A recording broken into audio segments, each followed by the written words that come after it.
Let's talk casual dining, and we're going to focus now on Boston Pizza Income Fund. This company gets cash, a spin-off of the revenue from more than 370 Boston Pizza restaurants. So this is huge. According to one analyst, it's the biggest casual dining chain in Canada. We're joined now by Jordan Holm, president of Boston Pizza International. Thank you very much for coming on the show, Jordan.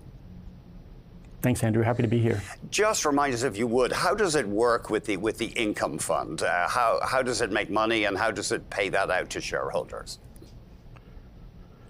So Boston Pizza Royalties Income Fund was formed in 2002 and has been publicly traded on the Toronto Stock Exchange for 23 years coming up on.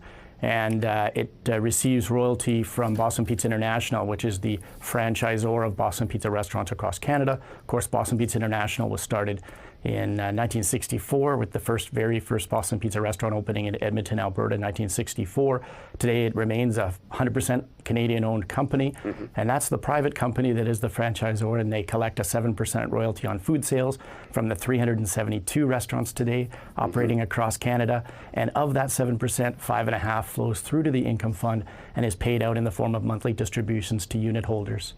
Right, so it's a slightly complicated story. Right now, I'm showing a yield of about 8%, which is not too shabby at all. I believe the fund has, over the years, paid special cash distributions. Yeah, there was one in December.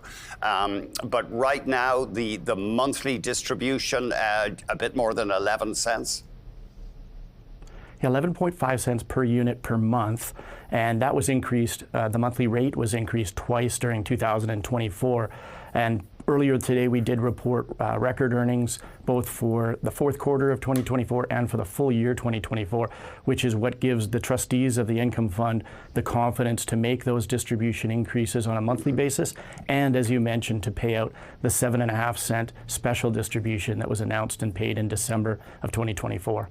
Right, now the payout ratio looks high. I mean, Acumen Capital says it was basically 100% for 2024, but of course this is a special purchase vehicle.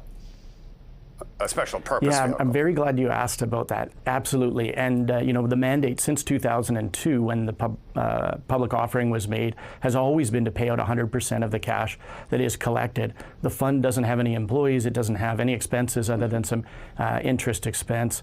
And so the mandate for the trustees is to manage stable and hopefully growing distributions to unit holders over time. And that means a payout ratio approaching 100%. And so I believe for the full year 2024, we were right in that range at about 99%, which again fits the mandate of this special vehicle and of the income fund. I think we can put up a 10-year chart for Boston Pizza, because the income fund rather, because it has been around for quite a while.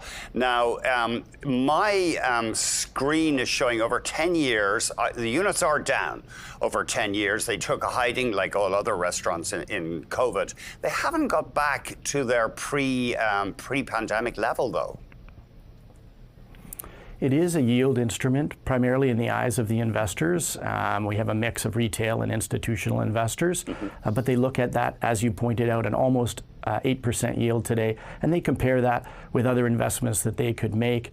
The great thing that we have is that 23-year track record of paying increasing stable monthly distributions to unit holders. So for those that are attracted to that 8% yield, they can look back at that track record and say that this is the biggest casual dining brand in Canada by a wide margin, over $1.1 billion of sales, record results last year in terms of sales, and again, passing on the royalties that are collected to unit holders in stable monthly distributions. And are you just in Canada, Jordan? We actually have sister companies for Boston Pizza restaurants that are known as Boston's the Gourmet Pizza Company in the United States and Mexico, about 25 locations in each of those countries, but those are not part of the public vehicle. Okay. The Boston Pizza Royalties Income Fund is exclusive to the 372 restaurants that are here in Canada. Fair enough. What about the tariffs? Does the operating company bring in a lot of stuff from the States? Could costs be hiked if Canada slaps duties on American goods? We've certainly been looking at this over the last several weeks, intensively through our supply chain and with our food services team. The reality is, because we are a almost 61-year-old Canadian company, a lot of our supplier partners are based in Canada. In fact, the vast majority of everything that we buy comes from within Canada. And if you think about the things that we buy, like our fresh mozzarella all coming from Quebec, all of our flour for our pizza mix, to make fresh dough every day in our restaurants comes from Saskatchewan. So the vast majority of our purchasing is within Canada, which leaves us very little direct exposure to tariffs or foreign exchange fluctuations. The bigger concern, Andrew, as I'm sure you're aware, is the macroeconomic headwinds that would be created by this employment and those types of things. And having been through some of that over the last 5 years, we were very much looking forward to a clean slate here in 2025, coming into it with strong momentum. And we're hoping that cooler heads prevail and the tariff war is avoided. But of course, like the adage says, we prepare for the worst, but hope for the best. Okay, and I got to ask you something. I do remember, I think, hearing from a gluten-free diner that you do a fairly good gluten-free pizza. Is that, am I right? And is it a big seller for you? I'm glad that you pointed that out, and I appreciate the review, actually, because there are more and more, whether it's full celiac individuals who are extremely sensitive. I will say our products are gluten-wise. We do bring them in from a gluten-free facility. We store them carefully. There are a whole host of preparation procedures that are taken to ensure that we respect people's dietary preferences and constraints. And we have some really good products that we bring out. I highlight gluten-wise because, as celiac individuals will know, there are a range of sensitivity levels.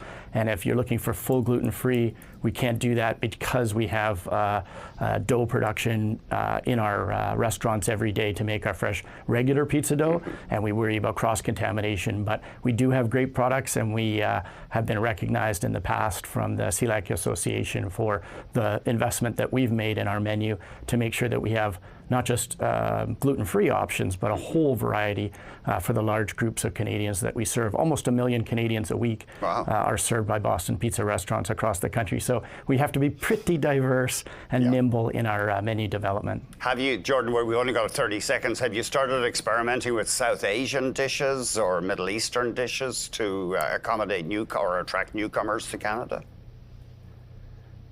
We have a great butter chicken pizza that's coming on our feature menu very soon. So it's good that you asked, and absolutely we're adapting to the changing demographics across Canada.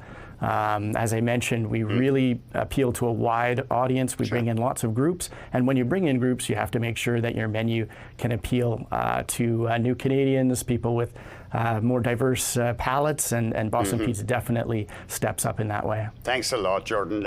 Jordan Holm joined us, president of Boston Pizza.